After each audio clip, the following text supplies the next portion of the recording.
नमस्कार बंधुरा बांगाली रान्ना बान्ना चैनेलेर नतून भिडियोते सबाइके स्वागत। आज आमी बानिये देखाबो निरामिष सब्जी भापा, जा गरम भातेर संगे खेले एर स्वाद मुखे लेगे थाकबे। এই सब्जी भापा आमी किभाबे करछि ता आमार এই ভিডিওটা শেষ পর্যন্ত দেখার অনুরোধ রইল। এই ভাপা বানানোর জন্য এখানে একটা মিক্সচার নিয়েছি। এই মিক্সিং বোলের মধ্যে দিচ্ছি আমি 1 চামচ কালো সরষে, 1 চামচ সাদা সরষে আর দেবো 1 চামচ পোস্ত, আর দিচ্ছি 6 থেকে 7টা কাজু বাদাম দিলে ভাপাটা খেতে দারুণ লাগবে। আর দিচ্ছি কিছু নারকেল কুচি, আর দিচ্ছি 4টে কাঁচা লঙ্কা। ঝালের পরিমাণটা বাড়িয়ে কমিয়ে নেবেন।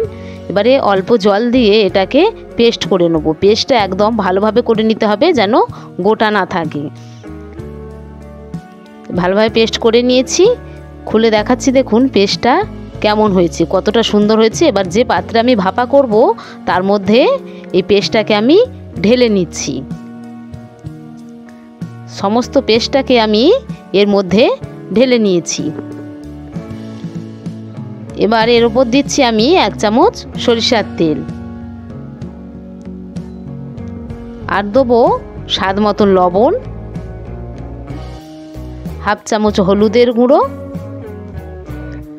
আর কালারের জন্য দিচ্ছি হাফ চামচ কাশ্মীরি লাল লঙ্কার গুঁড়ো, আর দিচ্ছি স্বাদ মতন চিনি। সব কিছু ভালোভাবে মিশিয়ে নেব। এই ভাপাটা এত দারুণ লাগে খেতে, না বানালে বোঝাই যাবে না। এরকম নতুন নতুন রেসিপি পেতে আমার চ্যানেলটিকে লাইক সাবস্ক্রাইব করবেন। ভালোভাবে সব কিছু আমি এখানে মিশিয়ে নিয়েছি। এবার আজ আমি বানাবো বেগুন ভাপা। তার জন্য বেগুন ও টমেটো লম্বা লম্বা করে কেটে নিয়েছি।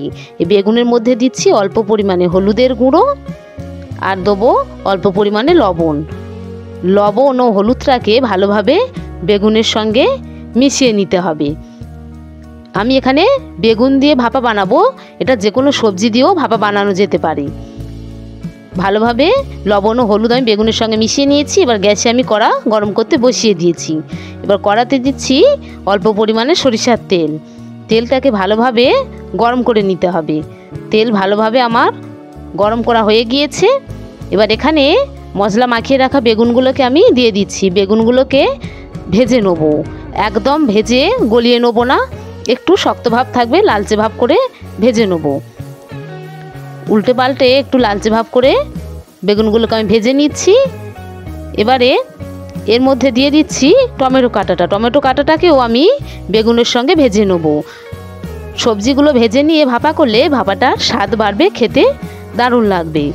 সব কিছু আমি মোটামুটি ভেজে নিয়েছি, এখানে দেখে বোঝা যাচ্ছে।